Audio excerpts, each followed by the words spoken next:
안녕하세요.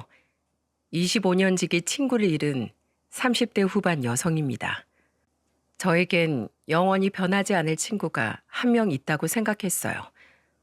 조금 전에 언급한 중학교 시절부터 친했던 그 친구 말입니다. 하지만 열길 물속은 알아도 한길 사람 속은 모른다더니 이번에 제가 겪은 경험이 딱 그 꼴이더군요. 그리고 제가 경험했던 분통 터지고 화가 나는 그 사건을 많은 사람들에게 일파만파 퍼뜨리고 싶어 이렇게 사연을 보내봅니다. 이런 일을 당한 스스로가 창피하기도 하지만 보다 많은 분들이 저처럼 눈 뜨고 코 베이는 경험을 하지 않으셨으면 해서요. 저는 충청도의 한 지방에서 나고 자랐습니다. 문제의 그 친구와는 중학교 1학년 때 같은 반에서 만났어요. 우리는 학창 시절 내내 단짝이었습니다. 지역 내 학교가 몇 개 없었기에 고등학교 또한 같은 곳으로 진학을 했죠. 고등학교 때는 함께 노는 친구 무리도 생겼지만 그 안에서도 미호기와 저는 항상 제일 친한 친구였어요. 그런 미호기와 저의 사이는 각자 다른 대학에 들어가서도 마찬가지로 유지되었습니다. 서로의 집에서 놀고 자고도 몇 번 했던 터라 양쪽 가족들과도 제법 안면이 있었고요. 그렇게 우린 첫 해외여행도 둘이 함께 갔었고 봉사활동에 주말엔 쇼핑에 영화에 정말 쉴 틈 없이 붙어 다녔어요. 서로 취미나 코드가 아주 잘 들어맞는 건 아니었지만 하도 어렸을 때부터 붙어 다녔던지라 미우기만큼 만나면 마음 편한 친구도 없었거든요. 그렇게 대학교 시절까지 껌처럼 붙어 다녔던 우리는 졸업 후 사회생활을 시작하며 이전만큼 잦은 만남을 갖지 못했습니다. 그러다 돌연 미호기가 26살에 결혼을 했죠. 그리고 미호기의 부탁으로 저는 미호기의 결혼식에서 축사를 하게 되었어요. 반짝거리는 드레스를 입은 미호기를 보며 열심히 제가 적어간 편지를 읽다 보니 어느새 미호기도 저도 눈에 눈물이 고여 있더라고요. 미호가, 사실 이 편지를 적고 있는 지금도 난 네가 결혼한다는 사실이 믿기지 않아. 얼굴에 여드름도 나기 전인 어린 시절부터 함께했던 너인데 그런 네가 어느새 어른이 되어 자기 가정을 꾸리려 한다는 게 말이야. 아직도 너와 둘이 웃고 떠들 때면 난 우리가 중학교 시절 사춘기 소녀 그대로인 것 같거든. 사랑하는 내 친구 미호가 이제 넌 네 가정을 꾸리고 한 남자의 아내가 되고 또 하나의 엄마가 되겠지.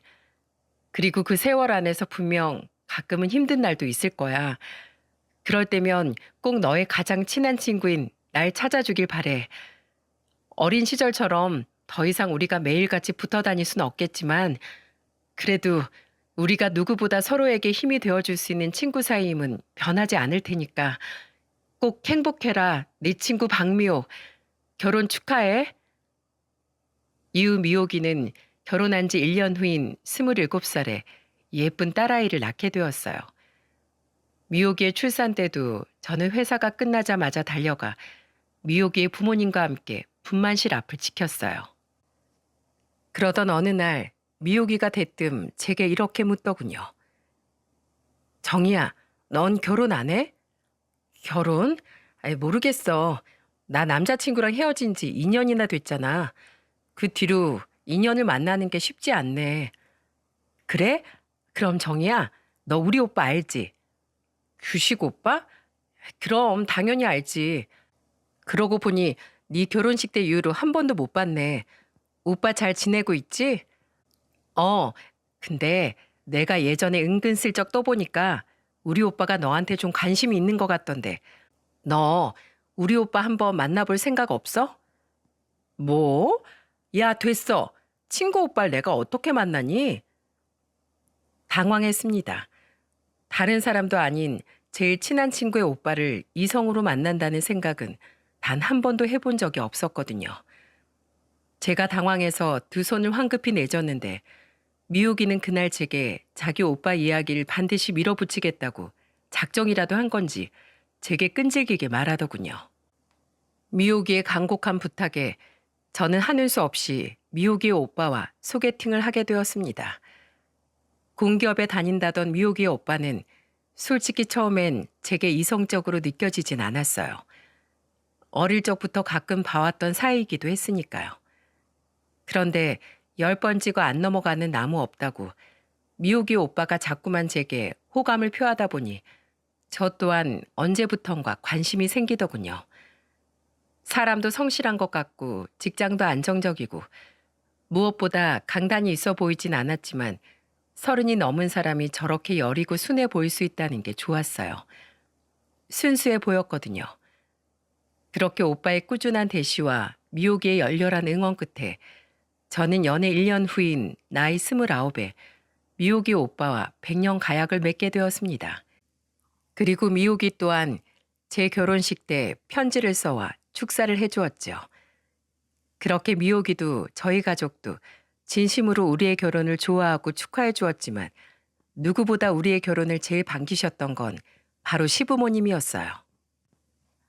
아유, 내가 우리 규식이 놈 결혼할 때 더도 말고 덜도 말고 딱 정이 너 같은 여자애만 며느리로 데려오면 소원이 없겠다 했는데 규식아, 넌 정이랑 결혼한 게 이 엄마랑 아빠한테 한 최고의 효도다. 그저 여보? 그걸 말이라고. 정이야, 며느리 사랑은 시아버지인 거 알지? 규식이 저놈이 속이라도 썩이면 언제든 말해. 내가 쫓아가서 다리몽댕이라도 분질러 놓아줄 테니까. 엄마, 아버지, 여기 저희 집 맞아요? 이거 참 서러워서 살겠나 원. 왜? 서러우면 너도 네 처가집 가서 예쁨 받아라. 사위사랑은 장모님이라잖니. 아버님, 안 그래도 저희 부모님이 이 사람 엄청 예뻐하세요. 저희 친정오빠도 동갑인 친구이자 가족 생겼다며 좋아하고요. 저번에 친정에 갔을 때 저희 오빠랑 이 사람이랑 어찌나 쿵짝이 잘 맞는지 밤새 둘이 술 먹고 당구장까지 갔다가 왔다니까요. 행복했습니다. 싫다던 제게 극구 자기 오빠를 소개시켜준 지난날의 미호기가 그렇게 고마울 수가 없었어요. 이후 가장 절친한 친구이자 가족이 된 미호기와 저는 남편과 시매부 이렇게 넷이서 자주 만남을 가졌어요. 어쩌다 한 번씩은 주말에 시간을 맞춰 종종 근교로 여행을 다니기도 했네요. 제가 결혼한 지 1년 만에 연달아 연년생 아들들을 낳은 후엔 시조카까지 데리고 자주 저희 집에서 모이기도 했고요. 미호기의 남편, 그러니까 시매부는 참 괜찮은 사람이었습니다. 예의도 발랐고 수더분한 이야기 늘어놓지 않으면서도 분위기를 이끌고 띄울 줄 아는 리더십도 있는 사람이었죠. 무엇보다 무척이나 가정적이었고요. 하지만 미호기의 결혼 생활은 그리 오래가지 못했습니다. 미호기는 결혼한 지 7년 뒤인 33살에 그만 이혼을 당하고 말았거든요. 이 정신 나간 년이 뭐가 어쩌고 어째? 바로 미호기가 바람을 피우다 걸리고 만 거예요. 그때 시댁이 정말 얼마나 발칵 뒤집어졌는지 모릅니다. 시아버지는 미호기를 때리지만 않았다 뿐이지 거의 호적에서 파버리기 일보 직전이었어요. 시아버지가 미호기에게 식탁 의자까지 들어 던져버리려던 걸 저와 남편이 겨우 달라붙어서 말렸죠. 네가 미쳤어? 네가 인간이야? 정서방처럼 그렇게 세상 착하고 가정적인 남자가 어디 있다고 그런 사람을 두고 바람을 피워? 내가 너 때문에 창피해서 얼굴을 들고 살 수가 없다. 너처럼 못된 것을 딸년이라고 밥 먹이고 옷 입혀서 키운 내 스스로가 부끄러워서 너 그따위 집 버려놓고 뻔뻔하게 내 집에 다시 기어들어올 생각이면 꿈도 꾸지 마라. 네가 저지른 일이니 죽이 됐든 밥이 됐든 나가서 너 알아서 살아. 알았어? 결국 딸을 데리고 전 심해부 집에서도 쫓겨나고 시댁에도 들어갈 수 없게 된 미호기는 당장 길바닥에 나앉을 처지가 되고 말았어요. 남편 또한 미호기를 보며 혀를 찼지만 한편으론 그런 처지가 된 자기 여동생을 안타까워하더군요. 저 또한 남편과 같은 마음이었고요. 비록 미호기가 저의 절친한 친구라 안타깝긴 했지만 미호기가 저지른 일은 제 기준에선 사람 취급도 받지 못할 비도덕적인 짓이었거든요. 그리고 미호기의 이혼을 계기로 절대 멀어지지 않을 것 같던 우리의 친구 사이에도 점차 금이 가기 시작했습니다. 시작은 바로 미호기의 부탁이었어요. 정희야, 미안한데 나 부탁 하나만 하자. 내가 죽을 죄를 진 건 맞는데 지금 내가 너 아니면 의지할 사람이 없어. 너한테 참 염치 없지만 나 딱 3년만, 아니 1년만 우리 딸이랑 너희 집에 들어가서 살게 해주면 안 될까? 나 재취업한 지 얼마 안 됐잖아. 돈 모아서 자리 잡을 돈 마련할 때까지만, 제발 이렇게 부탁할게. 솔직히 친구의 그런 부탁이 달갑지만은 않았습니다. 저희 가족도 그리 넓지 않은 방 3개짜리 아파트에서 아직 3살, 4살인 어린 아들 둘까지 4명의 식구가 살고 있었거든요. 게다가 그 사람 좋았던 전 심해부를 배신한 미호기의 파렴치한 행동이 자꾸만 생각나 미호기를 볼 때마다 아직은 화가 나기도 했고요. 저는 제게 간곡하게 부탁을 하는 미호기에게 그만 참지 못하고 쓴소리를 해버렸어요. 야, 너 정말 내 친구 박미용 맞니? 내가 알던 그 착한 박미용 맞느냐고. 네가 죽을 죄를 진 거 알긴 알아? 너 정말 그랬으면 안 돼. 남녀 사이에도 결혼을 했으면 응당 을이라는 게 있어야지. 넌 정말 네 딸 보기가 부끄럽지도 않아? 진짜 인생을 왜 그렇게 사니? 미안해, 정이야. 그때 나도 정말 어떻게 됐었나 봐. 그놈의 술 때문에. 정이야, 나 진짜로 반성 많이 했어. 근데 내 딸은 정말 아무 죄가 없잖아. 엄마인 나 때문에 자기 아빠한테서도 버림받고 오갈 데도 없어진 내 딸을 봐서라도 한 번만 나 좀 받아주라. 정이야. 한숨이 났지만 어쩌겠습니까? 화가 남에도 불구하고 미호기는 여전히 제 친구였고 더군다나 남편의 하나밖에 없는 여동생이었던 것을요. 게다가 미호기 옆에서 제 눈치만 보고 있던 미호기 어린 딸이 그렇게 불쌍해 보일 수가 없었어요. 결국 전 고민 끝에 남편과 상의 후 그런 미호기를 저희 집에 받아주게 되었습니다. 딱 1년 만이야. 그리고 우리 집에 지금 옷방으로 쓰던 작은 방밖에 안 남아있는데 괜찮겠어? 괜찮아. 괜찮고 말고. 난 그저 우리 딸하고 편하게 누워서 잠잘 공간 정도면 충분해. 정말 고마워, 정이야. 나 우리 딸이랑 진짜 너랑 오빠한테 감사하면서 쥐 죽은 듯이 살게. 약속해. 남편은 저에게 무척이나 고마워했습니다. 그리고 시부모님도 겉으론 미호기를 그렇게 내치셨지만 내심 속으론 걱정을 하셨는지 전화로 제게 고맙다고 울먹이시더군요. 하지만 미호기는 이미 바람을 피우던 그 순간부터 제가 알던 제 친구 미호기와는 점점 다른 사람이 되고 있었던 걸까요? 화장실 들어갈 때와 나올 때가 다른 게 사람이라고 저희 집에 들어올 때만 해도 저렇게 말했던 미호기는 점점 도가 지나친 행동을 보이기 시작했어요. 미호기는 저희 집에 들어온 지 2달쯤 지났을 때 저에게 제 2 아들의 방과 자신과 딸의 방을 바꿔달라고 요구하더군요. 뭐? 내가 그 방밖에 내줄 수 없다고 했을 때 네가 분명 괜찮다고 말했잖아. 아니, 그땐 그랬지. 근데 우리 짐도 있고 하다 보니까 너무 좁아서 우리 딸하고 나하고 둘이서 겨우 발만 뻗고 자. 너희 애들 방은 그래도 우리 방보단 좀 크잖아. 너희 애들은 어려서 몸집도 작고. 아이, 정이야. 나 사람답게 좀 살자. 나 폐소 공포증이라도 걸릴 것 같단 말이야. 제발 양보 좀 해줘. 내가 이렇게 부탁할게. 한숨이 나왔습니다. 그리고 결국 어린 아들들에게도 양해를 구하고 저는 미호기의 부탁을 들어줬어요. 아직 아들들이 어리기도 했고 이제 미호기와 미호기 딸과 지낼 날이 딱 10달밖에 남지 않았으니까요. 기왕 사정을 봐준 거 조금만 더 참자 싶었죠. 하지만 미호기의 뻔뻔함은 날이 갈수록 더욱 심해졌습니다. 어느 날 저녁 퇴근하고 집으로 돌아와 보니 제 옷장이 활짝 열려 있더라고요. 그리고 옷장에는 제가 바로 전주에 사고 한 번도 입지 않았던 코트와 저조차도 몇 번 매지 않고 애지중지했던 명품백이 사라져 있더군요. 아니나 다를까 그날 밤 미호기는 제 코트와 명품백을 들고 술에 취해 휘청거리며 들어왔습니다. 야, 박미호. 정이야. 이 언니 오늘 기분 너무 좋다. 나 오늘 소개팅 했거든. 남자가 얼굴도 반반하고 몸도 좋고 집에 들어오기 싫은 걸 겨우 참았다니까.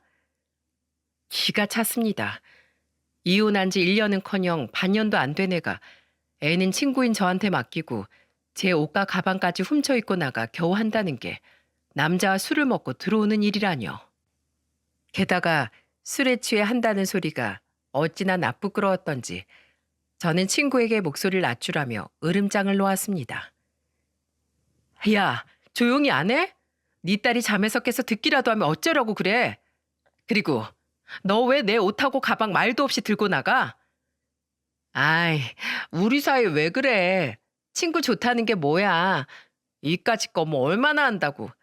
민정이 너 결혼하더니 많이 쪼잔해졌다? 뭘 쪼잔해져? 변한 건 너겠지. 그때 넌 적어도 나한테 말도 없이 내 옷장 뒤져서 멋대로 가져가는 그런 무개념은 아니었으니까. 너 진짜 악기라도 씌었냐?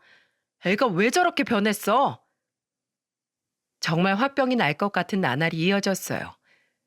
이후에도 미호기는 회사를 다니던 평일에도 심지어 주말에도 종종 술에 잔뜩 취해 집에 들어오는 날이 잦아졌습니다. 미호기의 딸을 돌보는 건 거의 제 차지가 되다시피 했죠. 원래도 술을 좋아하는 건 알았지만 같이 살아보는 건 처음이라 술에 취하고 집에 들어오면 저렇게 진상이 되는지 저는 정말 몰랐어요. 나를 사랑으로 채워줘요. 야, 박미호, 너 조용히 안 해? 지금 새벽 2시야. 술 취해서 들어왔으면 곧게 발이나 닦고 잘 것이지. 이 꼭두 새벽에 그렇게 큰 소리로 노래를 부르면 어떡해?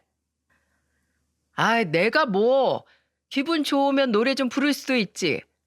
야야, 정희야. 내가 저번에 소개팅 받았다는 남자 기억나? 우리 오늘부터 사귄다? 야, 좀 조용히 하라고. 지금 가족들 다 자는 시간에 뭐 하는 거야? 애들 다 깨울 셈이야? 진짜 조금 있으면 제 몸에서 살이라도 나올 것 같았습니다. 그래도 저와 아이들, 그리고 제 친정에도 잘하는 남편을 보며 저는 꾹 참고 견뎠어요. 그렇게 미호기가 저희 집에서 지낸 지 11개월째 되는 날이었습니다. 저는 미호기에게 단도직입적으로 물었어요. 미호가, 너 나갈 날 이제 한 달밖에 안 남았는데 돈은 많이 모았어? 집은 알아보고 있는 거야? 그리고 미호기의 입에서 나온 대답은 황당하다 못해 제 분노까지 다시금 유발을 하게 만들었죠. 안 그래도 나도 네 눈치 보여서 알아보곤 있는데 서울 집값이 정말 장난이 아니더라. 부모님한테 손 벌리려고도 해봤는데 우리 집 형편이 그렇게 썩 좋은 편 아닌 건 정이 네가 더 잘 알지? 그래서 말인데 정이야, 미안한데 나 딱 1억만 빌려주면 안 될까? 뭐? 1억? 야, 내가 그만한 돈이 어디 있어? 아니, 이 아파트 담보로 추가 대출 받아서 좀 빌려주면 되잖아. 내가 꼭 5년 안에 갚을게. 야, 미호가, 너 정말 해도 해도 너무한다. 그래, 네 말대로 우리 가족이고 친구잖아. 그런 네가 우리 집 사정 누구보다 더 잘 알지 않아?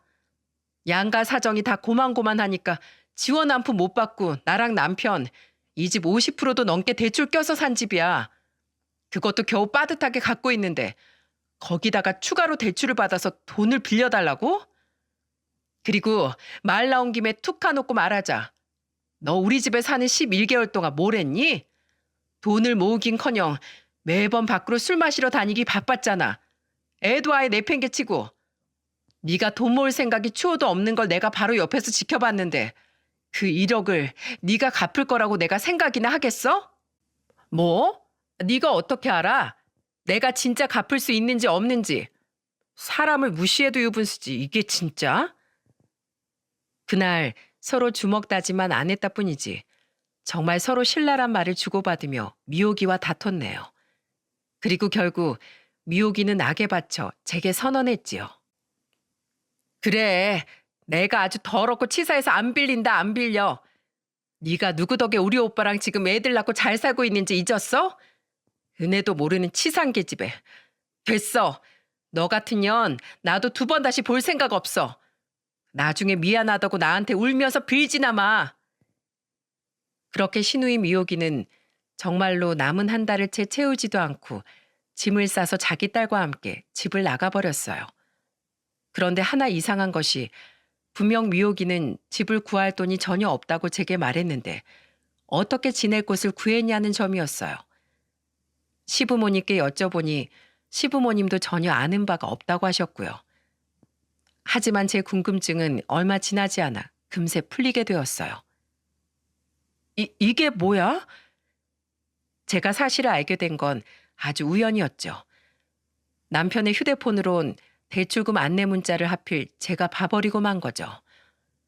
알고 보니 남편은 저에게 비밀로 하고 무려 5천만 원을 개인 대출로 받아 미호기에게 반전세 빌라를 얻어주었더라고요. 당신 미쳤어? 어떻게 나한테 한마디 상의도 없이 이럴 수가 있어?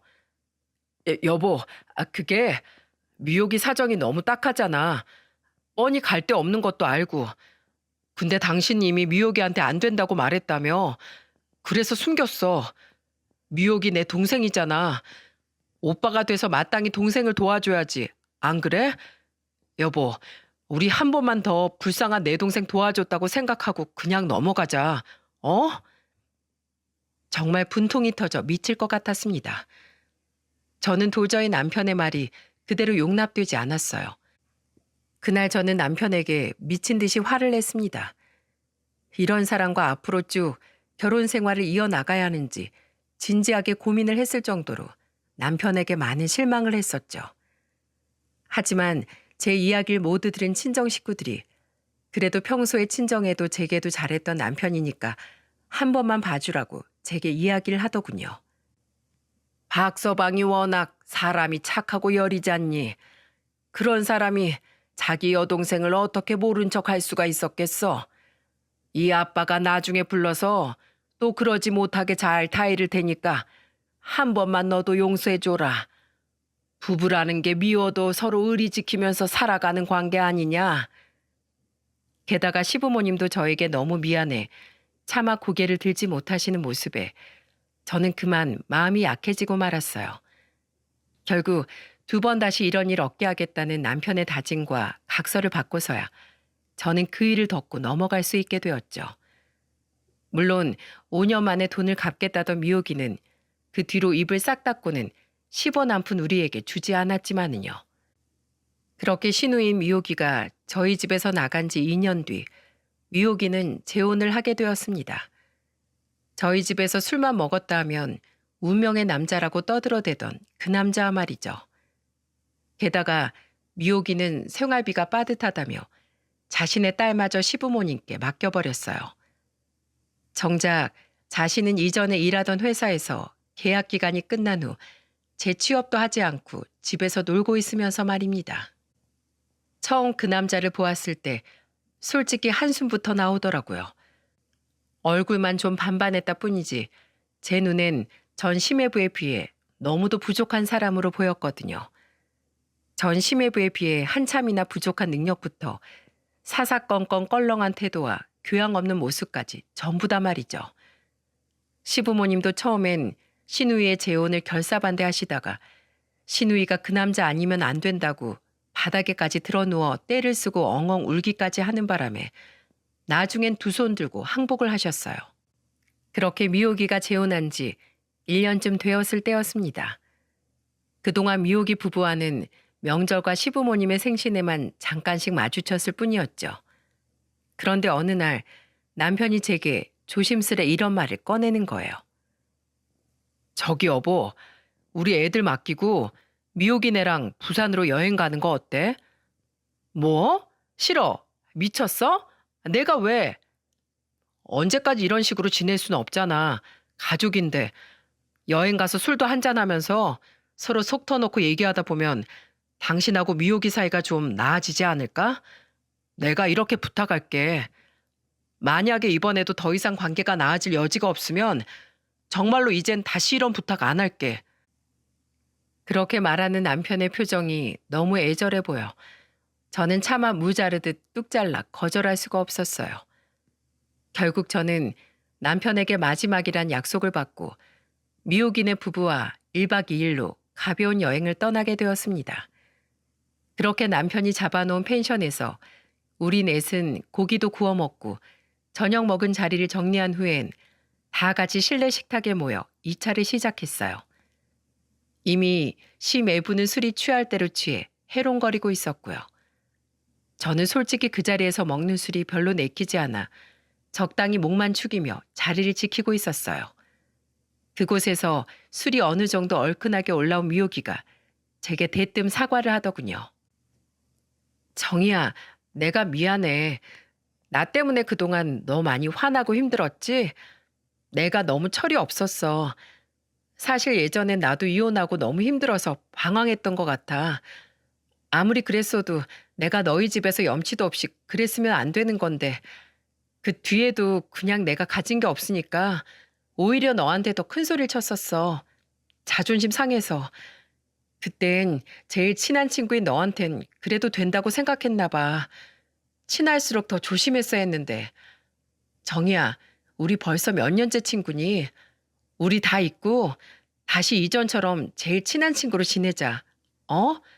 내가 정말 미안해. 솔직히 하도 당했던 터라 미혹의 저 말이 전부 진심으로 와닿진 않았습니다. 말 한마디에 풀릴 정도로 그동안 쌓인 감정이 가벼운 것도 아니었고요. 게다가 미호기는 남편이 빌려준 5천만 원에 대한 이야기는 이런 방구도 없더군요. 그래도 어쩌겠습니까? 사람이 저렇게 사과를 하는데 면전에다 대고 난 아직 네가 싫다라고 말할 수도 없는 노릇이라 저는 그저 알았다고 대답하고 말아버렸어요. 그리고 얼마 뒤 심애부는 결국 잔뜩 술에 취해 먼저 침실로 가서 골아떨어지더군요. 저도 슬슬 정리했으면 하던 차에 남편이 미호기에게 담배를 한 대 피우자며 권하더라고요. 그런데 5분이 지나고 10분이 지나도 2층 베란다로 담배를 피우러 간 두 사람은 돌아올 기미가 없었습니다.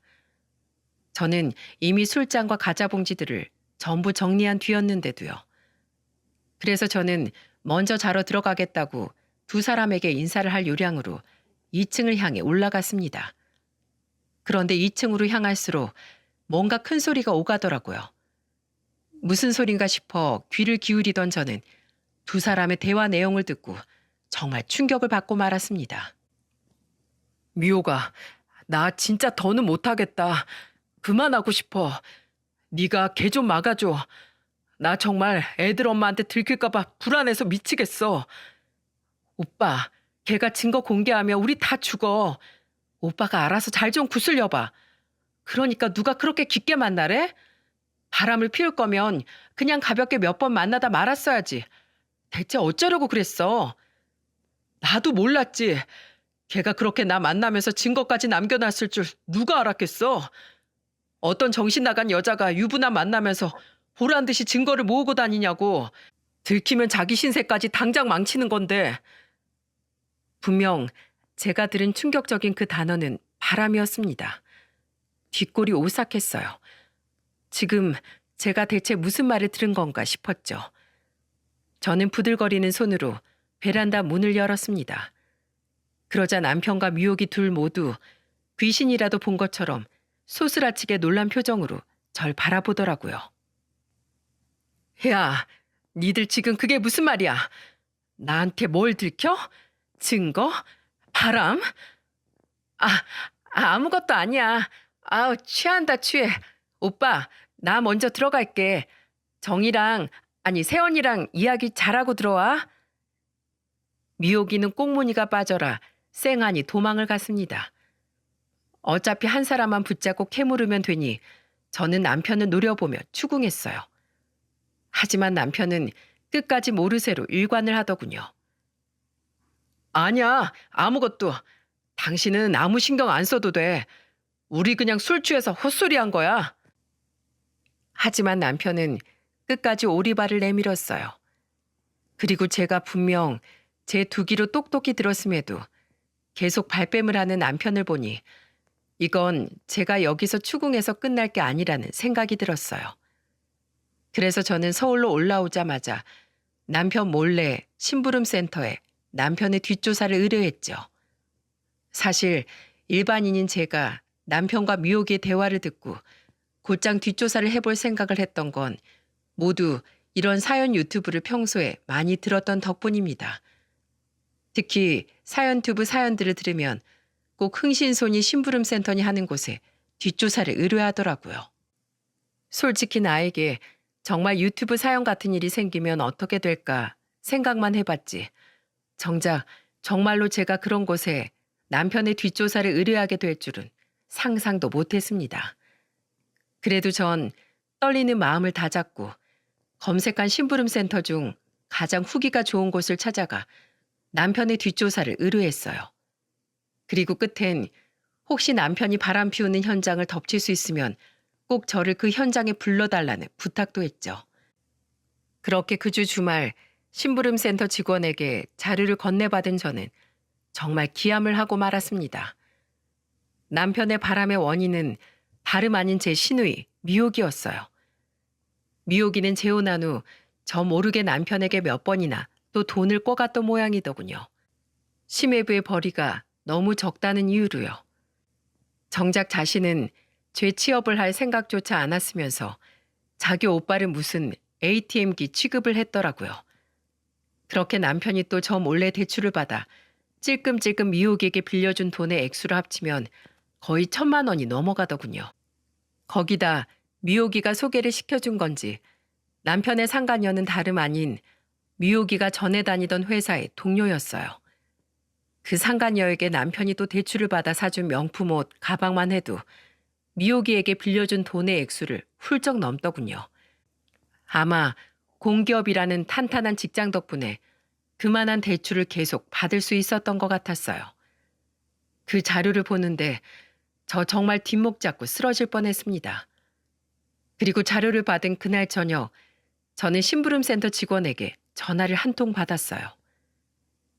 사모님, 자료 보셨죠? 웬만한 증거는 저희가 다 확보를 했고요. 여기 남편분하고 상간녀가 식당에서 1차하고 2차로 호프집에 들어갔는데 와보시겠어요? 그때 둘이 같이 있는 현장이 있으면 불러달라고 하셨잖아요. 저는 그 길로 아들 둘을 친정에 맡기고 심부름센터 직원이 알려준 장소로 향했습니다. 그리고 도착하는 즉시 그 호프집 문을 열고 들어가 심부름센터 직원이 손가락으로 가리킨 자리를 향해 성큼성큼 걸어갔지요. 남편과 상간녀는 서로 큰 소리로 다투고 있더군요. 그리고 다가가는 저와 눈이 마주친 남편은 싸움을 멈추더니 굉장히 당황한 말투로 저를 불렀습니다. 여보, 야 박규씨, 너 뭐하냐 지금? 뭐야, 자기 아내야? 잘 됐네. 안녕하세요. 안 그래도 우리 당신 때문에 싸우고 있었는데 잘 왔네요. 그리고 상간녀는 뭐가 그렇게 당당한지 저에게 인사를 하는 극도의 뻔뻔함까지 보이더군요. 남편은 그런 여자를 다급히 손으로 제지하며 저를 불러댔고요. 여보, 이 여자 말 듣지 마. 다 헛소리야. 시끄러워. 야, 너 말해봐. 뭐가 잘 됐고 잘 왔어? 하지만 그 상간녀는 막상 제가 멍석을 깔아주자 별다른 말은 하지도 못한 채 자꾸 말을 빙빙 돌리기만 했습니다. 아, 나 진짜 다 까발려 버릴까 보다. 까발리라고 다 들어줄 테니까. 입술에 쥐라도 났어? 왜 자꾸 하, 놔 이러고만 있어? 뭐라고요? 아, 진짜. 그래요. 저 이 남자랑 바람 피운 지 6개월 됐어요. 유부남인 거 알고 만났고요. 근데 갑자기 저한테 헤어지자고 하니까 열받잖아요. 감히 지까짓 게 뭔데 날 차? 아내랑 헤어지고 나한테 온다고 온갖 사탕발리만 다 해댈 땐 언제고. 당신 같으면 만나던 남자가 날 그냥 놀다 버릴 여자 취급했던 걸 나중에 알았을 때 기분 안 더럽겠어요? 적어도 헤어질 거면 내 쪽에서 먼저 질려서 버리길 기다렸어야지. 아, 짜증나. 아무튼 저 이만 가볼 테니까 둘이서 알아서 잘 정리하세요. 자료만 봤을 땐 이 정도인 줄 몰랐는데 정말 상간녀도 보통 또라이가 아니더군요. 그리고 상간녀가 호프집을 나가자마자 남편은 제 앞에 무릎을 털썩 꿇고 싹싹 빌기 시작했어요. 여보, 내가 정말 미안해. 그냥 잠깐 호기심으로 만나본 거야. 빨리 정리하려고 했어. 근데 저 여자가 나랑 나눴던 메신저 대화 내용 캡처본부터 나랑 찍은 사진, 나한테 받은 선물들에 대한 영수증까지 죄다 가지고 나한테 으름장을 놓는 거야. 자기랑 헤어질 거면 이 증거들 당신한테 다 뿌려버린다고. 그래서 어쩔 수 없이 그 여자한테 끌려다녔던 거야. 엄연히 나도 피해자야. 피해자? 피해자 같은 소리 하고 있네. 네 동생이랑 아주 짜고 날 속였더라? 저 여자 미호기가 소개시켜 준 거지? 어? 저 여자 미호기 전 회사 동료인 거 나 다 알고 왔어. 솔직히 다 안 불어? 당신이 어떻게 알았는지 모르겠지만 그건 정말 오해야. 사실 미호기가 자기 남편이 생활비도 제대로 못 벌어온다고 힘들다면서 자꾸 나한테 돈 좀 빌려달라는 거 모른 척 할 수가 없어서 계속 빌려주다 보니까 더는 안 되겠더라고. 그래서 미호기한테 더는 못 빌려준다고 딱 잘라 거절하라고 미호기가 있다는 대로 찾아갔는데 거기에 그 여자가 미호기랑 술을 마시고 있었어. 난 미호기가 누구랑 있었는지도 몰랐다고. 그렇게 엉겁결에 셋이 술을 마시다가 난 한사코 됐다고 했는데 미호기가 자꾸 나랑 그 여자만 두고 자리 피해주겠다고 장난을 치더니 정말로 집에 가버린 거야. 그걸 알고 곧바로 나도 집에 가려는데 그 여자가 자꾸 붙잡아서 그만. 아무튼 미호기가 작정하고 저 여자랑 나랑 붙여놓은 건 아니야. 정말이야. 진짜 놀고들 있네. 그게 당신하고 그 여자하고 바람 피우라고 미호기가 실컷 부추긴 거지 뭐가 아니야. 거기다 당신 그 여자한테 옷이며 구두며 엄청나게 해다 바쳤더라. 또 대출까지 받아서? 도대체 나 몰래 대출 얼마나 받고 다닌 거야? 당신이 싸질러 놓은 급이 갚겠다고 허리띠 잔뜩 졸라매고 산 내 지난 세월이 너무 불쌍하다. 정작 남편이란 놈은 또 대출받아서 무능력한 자기 여동생한테 갖다 바쳐. 바람난 년한테 명품 사다 바쳐. 아주 호화롭게 살고 있었는데. 아니야. 그것도 다 그 여자가 하도 으름장 놓으면서 이거 사내라 저거 사내라 하길래 어쩔 수 없이 사준 거야. 당신한테 바람 피운 거 잃을까 봐. 내가 아주 꽃뱀 같은 여자한테 잘못 걸린 거라고. 정말이야. 내가 사주고 싶어서 사준 게 아니라니까. 그렇다고 네가 바람 피운 게 없던 일이 되니? 애초에 네가 바람을 안 피웠으면 그런 여자 말에 휘둘릴 일도 없잖아. 됐어. 정말 끔찍해. 당신도 당신 여동생도 이젠 정말 지긋지긋하다고. 내가 아무리 당신한테 화가 났어도 나랑 애들한테 잘하고 착하다는 거 하나 보고 견뎠어. 그런데 이 의리 없는 놈아. 그깟 알량한 유혹에 빠져서 조강지철 놔두고 홀랑 바람을 피워? 너처럼 인내심도 없고 의리도 없는 놈이랑은 난 1분 1초도 더는 못 살아. 다른 말 말고 깔끔하게 이혼해. 저는 그대로 자리를 박차고 나와버렸습니다. 그리고 저는 곧장 미호기의 집으로 향했죠. 미호기는 제가 모든 사실을 알았을 거라곤 꿈에도 모른 채 저를 집으로 들였어요. 저는 그런 미호기를 싸늘하게 내려다보며 말했죠. 야, 박미호, 네가 인간이냐? 뭐? 반성 많이 했으니까 예전처럼 친한 친구로 지내자고? 야, 이 똥물에 튀겨 먹으려나? 네가 이렇게 내 뒤통수를 쳐? 어디 소개시켜줄 사람이 없어서 네 직장 동료를 내 남편한테 소개시켜줘? 그게 정이야, 오해하지 마. 난 그날 정말로 너무 술에 취해서 먼저 집에 갔을 뿐이야. 오빠랑 걔랑 둘이 그런 일이 있을 줄은 꿈에도 몰랐다고. 나도 나중에 알았어. 애초부터 네가 그런 자리에 내 남편을 부르지 말았어야지. 그리고 너 내 남편한테 나 몰래 계속 돈 빌리고 다녔다며? 그날 내 남편이 거기에 간 것도 더는 돈 못 빌려준다고 이야기하러 갔던 거라며. 네가 인간이야? 네가 우리 집에서 여태 얼마를 뜯어갔는 줄 알아? 제 말에 당황하며 변명을 일삼던 미호기는 제가 돈 이야기를 꺼내자 그제야 본색을 드러내기 시작했습니다. 아예 더는 미안한 척 연기조차 안 하기로 작정한 건지 미호기는 인상을 쓰며 사납게 말하더군요. 아 진짜 그깟 돈 몇 푼 가지고 더럽게 유세 떠네. 앞으로 돈 좀 더 뜯어내려고 친한 척 좀 해줬더니 착한 척도 짜증나서 못 해먹겠다. 네가 그렇게 돈돈거리니까 우리 오빠가 바람까지 피운 거 아니야. 여자로도 안 보여서. 남자가 바람 피우는데 팔알은 여자가 문제라고 했어. 기왕 이렇게 된 거 너도 네 자신을 돌아보면서 반성 좀 해. 알았어? 너무 분이 차서 견디질 못하겠더군요. 그리고 한편으론 미옥이랑은 더 이상 어떠한 대화도 소용없다는 사실 또한 깨달았어요. 말이 통하지 않는 사람에게 더 이상 화를 내봐야 제 입만 아프다는 것을요. 그래, 너 두고 보자. 내가 당한 만큼 똑같이 갚아줄 거야. 넌 앞으로 나한테 친구도 가족도 뭣도 아니야. 알았어? 아이고, 무서워라. 예, 살펴가세요. 미옥이는 끝까지 제게 비아냥거림을 멈추지 않았어요. 저는 시근덕대며 집으로 돌아왔죠. 그리고 곧바로 짐을 싸 아이들을 맡겨놓은 친정으로 향했습니다. 다음 날 회사의 사정을 잘 설명한 후 저는 일주일간의 휴가를 냈습니다. 그렇게 저는 변호사를 선임해 이혼 소송을 걸었어요. 자초지종을 모두 들은 친정 부모님께서 감사하게도 변호사 선임 비용을 도와주셨죠. 그리고 이혼하는 과정에서 시댁 식구들은 또 한 번 난리가 났습니다. 일전에 미호기가 이혼을 했을 때도 그 난리가 났었는데 이번에 아들의 이혼 사유마저 또 자신의 딸인 걸 안 시부모님은 뒤로 넘어가기 직전이셨거든요.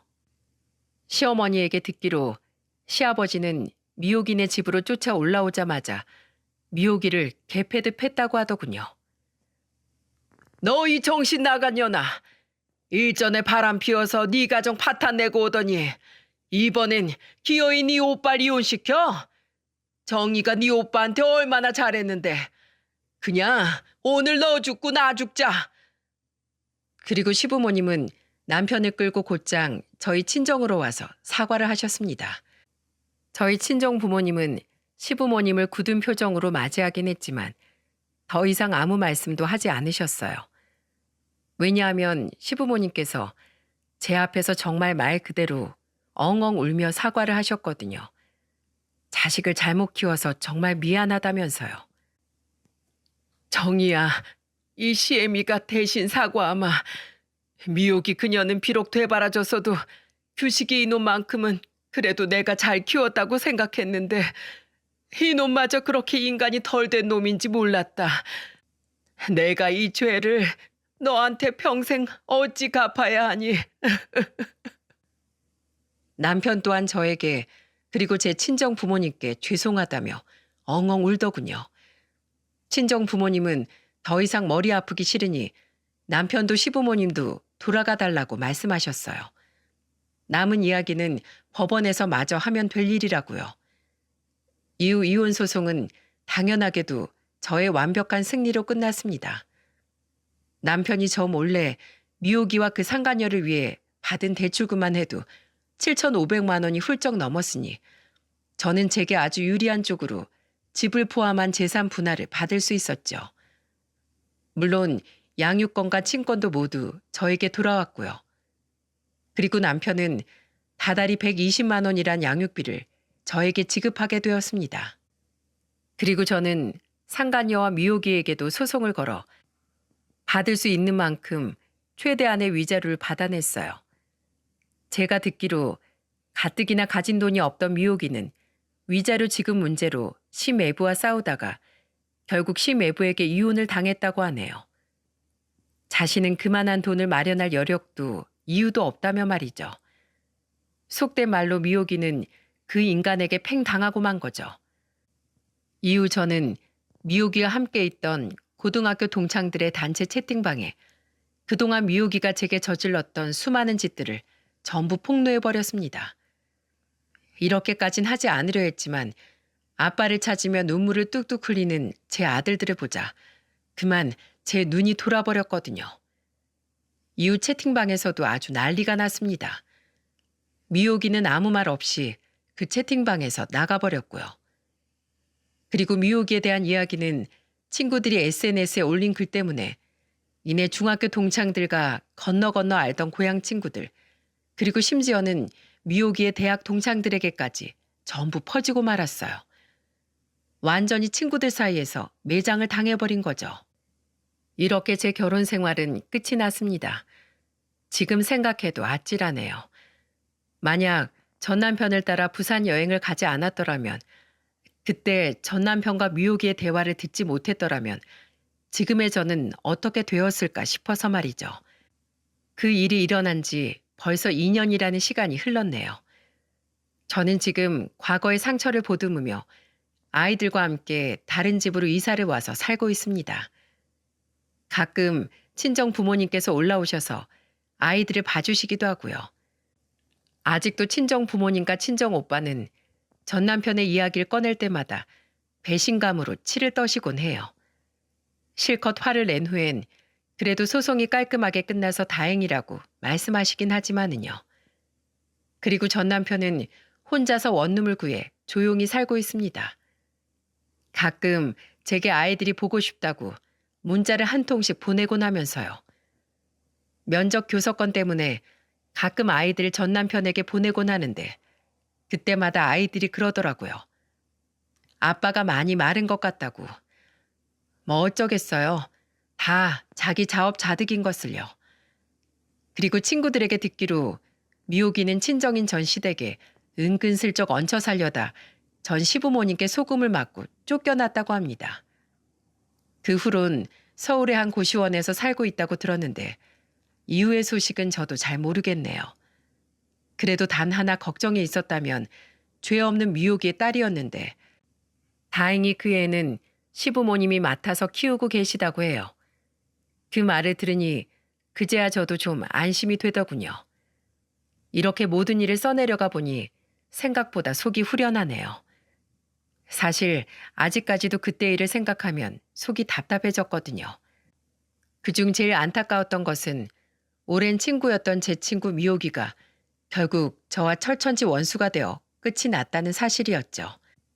그리고 부디 그 친구가 이제는 조금이라도 정신을 차려 부디 다른 사람들에게 피해를 끼치며 살고 있진 않았으면 좋겠습니다. 그게 오랜 시간 그 친구와 함께 해온 친구로서 제가 해줄 수 있는 마지막 우정이네요. 마지막으로 여러분들은 제 사연을 참고 삼아 저처럼 믿는 도끼에 발등을 몇 번이나 찍히는 일이 없으셨으면 좋겠습니다. 물론 대부분의 사람들은 모두 진실되고 좋은 가족이자 친구이시겠죠. 하지만 세상 그 어떤 일에도 완벽한 확신을 가질 수 없는 노릇이니 가족과 친구를 믿으시되 어느 정도는 항상 주의를 살피고 경계하셨으면 좋겠습니다. 참 모질고 씁쓸한 세상이네요. 그럼 여기까지 제 사연을 들어주신 모든 분께 감사드리며 이만 사연을 마치겠습니다.